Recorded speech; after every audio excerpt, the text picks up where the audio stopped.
Today's episode is brought to you by Skillshare. Hi, welcome to another episode of Cold Fusion. What do LASIK surgeries and GPS have in common? How is cloud computing connected to invisible braces? Did you know that scratch-resistant lenses were related to dustbusters? Actually, all of these things have NASA to credit for their existence. Yes, from the scratch-resistant lenses in your glasses to LASIK surgery that rids you of those very glasses. All are products of technologies developed by the National Aeronautics and Space Administration, or NASA as we call it. Contrary to popular belief that NASA is all about sending rovers to other planets and getting beautiful pictures, in reality, the space agency is a part of our daily lives and we don't even realize it. Still, the primary job of NASA is the exploration of the universe. A lot of you have probably seen the recent images of the Mars rover landing. Getting the craft to land on Mars was hard, but it's exponentially more difficult to send humans into space, and getting them back is even more difficult. Radiation, an absence of oxygen and water, escaping the Earth's gravity, and re-entering the Earth's atmosphere are all factors that make space travel extremely perilous. Now, imagine the scale of a disaster if an accident takes place in the void of space. Human lives will be lost in the vast emptiness forever. This almost happened half a century ago, in April of 1970, on Apollo 13. What followed though is a marvelous story of human grit, undeterred resolve, on-the-spot innovation, and unshakable perseverance. A true story that is comparable to any edge-of-your-seat sci-fi thriller. You are watching Cold Fusion TV. In the early 1960s, when the Soviets seemed to be winning the space race by first sending a dog and later a man by the name of Yuri Gagarin to space, the then US President, John F. Kennedy, challenged America to the ultimate goal, to put a man on the moon by the end of the decade. The dream was fulfilled when Neil Armstrong stepped on the moon on July 20th, 1969 for the Apollo 11 mission. Earlier, the Apollo 7, 8, 9 and 10 missions had been sent to the moon, but none of them involved a human landing on the lunar surface. With Apollo 13, NASA wanted to land astronauts in the Fra Mauro area of the moon. This is a geologically tougher landing site and is supposed to have been formed by an asteroid impact. For the Apollo 13 mission, the mission setup of the craft was in three parts. The cone-shaped command module, where the three men would be for most of the trip. The spider-like lunar module that would carry two of the three astronauts to the moon. And lastly, the service module. It was a large cylindrical craft with the main engines and oxygen tanks. During the mission, the service module would orbit the moon and rejoin with a jettisoned capsule that blasted off from the lunar module after the moonwalk was complete. This all had to be perfectly timed, a feat done by two onboard guidance computers, one in the orbiting command module and the other in the lunar module. Like the previous two Apollo missions, the crew consisted of three men. Mission Commander James Lovell, father of four and highly experienced. Command Module Pilot John Swigert, a last-minute step-in for another astronaut who had been exposed to the measles. And lastly, Lunar Module Pilot Fred Hayes, a rookie who left his wife and three kids on Earth. For a mission being so interesting, no one showed much interest when Apollo 13 took flight at 2:37 p.m. Eastern Standard Time on April 11, 1970. In 3.5 days, the trio would be walking on the moon. Perhaps by now, the last two Apollo missions made a walk on the moon seem more like a walk in the park. Even the live telecast of the crew flying through space all the way to the moon wasn't broadcast by major networks. But little did anyone know that within 10 minutes of the completion of the broadcast, something would happen that would pique the interest of the entire world. But for now, things were going well. While travelling at about 40,000 kilometers per hour, the crew would perform an 180-degree turn to dock the lunar module and leave the spent main rocket behind. They were now on their way to the moon. Everything was going smoothly. Quote, "We're bored to tears down here," said Joe, the capsule communicator, at 46 hours and 43 minutes. But unbeknownst to the crew, just a few meters below where they sat, there were some cracked wires next to a highly flammable oxygen tank. At 55 hours and 46 minutes, the crew finished the TV broadcast, in which the rookie Fred Hayes pulled a few practical jokes on his crew. His favourite was to push the repressurization valve, which produces a large banging noise. They were now 322,000 kilometers away from Earth, 4/5 of the way to the moon. At around this time, Jack turned on the fans to stir oxygen tanks 1 and 2 in the service module. Unfortunately for all on board, the cracked wires were now exposed. Tank number 2 exploded with a bang. They all looked at each other, thinking Fred Hayes was playing another prank. But this time, Fred was just as stunned as the other two. At this moment, the master alarm light and an electrical power failure warning was triggered. "Houston, we have a problem here." These were the famous words that Mission Commander James Lovell reported to Mission Control. Meanwhile, down on Earth, Mission Control couldn't believe what they were seeing. The warning lights indicated the loss of 2 of 3 fuel cells. They were the spacecraft's primary source of electricity. They realized that one oxygen tank was completely empty and the oxygen in the second tank was depleting. The engineers at Mission Control were scrambling to figure out what was wrong. There couldn't possibly be this many failures at once, or the crew would be dead. It's as you fall back upon your simulation training and you start working the problem, and you work it the best you can. I was thinking that it was solvable, and then I was coming to the conclusion that I couldn't solve it. And that wasn't a good feeling. But to the dismay of the engineers monitoring on Earth, the catastrophic failures were confirmed within a few minutes, and quite horrifyingly so. When James Lovell happened to glance out the left window, he could see a gas leaking. It was the oxygen from the second and the only remaining tank. At this moment, the crew knew that they were in big trouble. Amazingly, they didn't panic, as they knew that that would solve nothing. We never panicked, and people often ask me why we never panicked, and the fact is we could have bounced off the walls for about 10 minutes, and when we finished we'd be back where we started from. As the crew watched their precious oxygen leak out, they realized that they would lose all oxygen and soon, subsequently, their last fuel cell. They were now without electricity, light, and water 200,000 miles away from Earth, and still traveling rapidly in the wrong direction. Landing on the moon was out of the question now. The first thing they had to do was correct their trajectory. The explosion had shifted them off course, and if they didn't correct, they would still swing around the moon, but upon their return, they would miss the Earth completely. As the disaster unfolded, the news media began picking up the story. From ABC News Space Headquarters, there has been an emergency in the flight of Apollo 13. Some kind of explosion occurred in the spacecraft's main engine. The explosion affected the spacecraft's main power system supplied by fuel cells. And that means that their oxygen supply is in jeopardy and their water supply is officially termed critical. The whole Earth was now watching, including the families of those in space. I thought to myself, something's wrong. You know, my dad's never coming back. I'm never going to see my dad again. And, you know, he's basically, you know, I basically felt at that point that he was dead.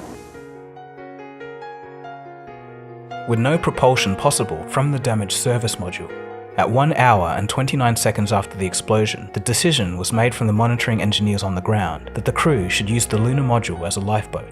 It wasn't going to be easy though. How would the oxygen supply be maintained? What would happen when power runs out? Was there enough food on the lunar module? What about water? How was the crew going to navigate back to Earth? All systems in the command module, except the critical ones, had to be shut down in order to conserve power. This would drop the temperature inside the craft to below freezing, and they didn't know if the guidance instruments could take that cold temperature. The guidance system is like your eyes and your foot on the throttle and your hands on the steering wheel. It's the information that gives you the ability to, if you will, steer from one point to another. And so the question was, would the instruments be able to take the cold temperature? With only 15 minutes of power and oxygen left in the damaged service module, they all made their way to the lunar module. Thankfully in all of this, there was one bright spot. Surplus oxygen in the lunar module, but only for a while. It wasn't an ideal situation, but it was going to have to do. LM was a flimsy-looking, spidery-type vehicle. The crew compartment had no amenities whatsoever. It didn't even have seats. The skin of the crew compartment was about 12 thousandths of an inch thick aluminum. That would be like 3 layers of Reynolds wrap put together. You could easily, if you were careless, put your boot or your foot right through that wall. Yes, that's right. If someone moved their foot the wrong way, it could puncture the craft and their oxygen could escape, and they'd all die. Meanwhile, on the ground, the manufacturers of the lunar module were hard at work calculating how long it could support the life of 3 people instead of 2, as it had originally been designed. They calculated 2 days, but how long would it take for them to get home? Nobody knew yet. So the main question still remained: how do you bring the 3 men back home? They had 2 options. The crew could use the main engine to try and get back to Earth as quickly as possible, but run the risk of engine failure. Or they could take an extra 1 to 2 days to use the moon's gravity and fling them back towards Earth. They decided to go for the second option. They were going to go around the moon. This involved using the lunar module's rocket, which was never designed for this purpose, but even less so with the command module still attached. The center of gravity was now completely off, so the controls no longer corresponded to the inputs given. If you tried to turn left, it would pitch up, or if you tried pitching down, it would go to the right. It was like flying a fighter jet, but with all the control labels switched. They had no choice but to try. A 35-second rocket burn was carried out to speed up the craft, but the calculations made back on Earth said that they would run out of power and water before coming home. They needed more speed. But how were they going to figure out how to get up to speed? The onboard computer was very primitive. For context, this was a year before Intel had invented the CPU microprocessor. The Apollo computer could only store a few thousand numbers in RAM, and its power was orders of magnitude less than even a basic Nokia phone from decades ago. Because of this reason, all the calculations had to be done on the ground, and the instructions radioed back about when to fire the rocket, at exactly what power level, and for how long. The crew had to copy the instructions precisely before they lost radio contact when they travelled behind the moon. The calculations suggested that a burn of 5 minutes would cut 24 hours off the travel time, but it might not have been enough. After the first hour or so, as we began to gather the data, and we saw those data points, heading down, it became obvious that within, an hour or so that we weren't going to make it at that rate. The biggest power consumer on the lunar module is the guidance system. Merritt feels it's essential to turn it off, but Lunny and Krantz feel just as strongly it has to stay up and running so the crew can position the ship. Glenn, if we don't get this thing powered down, we're not going to make it. And of course, Glenn was receptive and said, well, let's see your data. Once you looked at the data and the data was coming in, it was obvious we weren't going to make it. They decided to leave the guidance computer on for now, and then turn everything off and float to Earth in below freezing temperatures for 3 days. To conserve water, the crew had to cut down their intake to about 1/5 of normal. Worse, they were requested to not eject urine into space so they wouldn't disturb the flight's trajectory. This meant that the crew had to store their waste in bags and practically stop drinking water. They became dehydrated, cold, sleep-deprived, and Fred Hayes developed a bladder infection and then a fever. The other 2 crew members would wrap their bodies around him to keep him warm. They were miserable. By now, the entire world was following the updates of Apollo 13. If I may be serious for one moment and ask the entire audience for a moment of prayer for the crewmen of the Apollo 13. We'll hold silence for a moment, please. Countries offered help, and people across the globe prayed. The world watched as a dangerous adventure unfolded, an adventure that wouldn't be paralleled by any other in years to come. But even so, there were even more problems. The 3 men were creating excess carbon dioxide that needed to be expelled or they would suffocate. The lunar module was running out of carbon dioxide filters, but the command module had plenty of spares. The only issue was that the openings of the 2 filters were not compatible, so everyone had to get creative. The problem was that we had these square canisters, and in the lunar module, the receptacle in which you put the CO2 filters was round, because the lunar module used round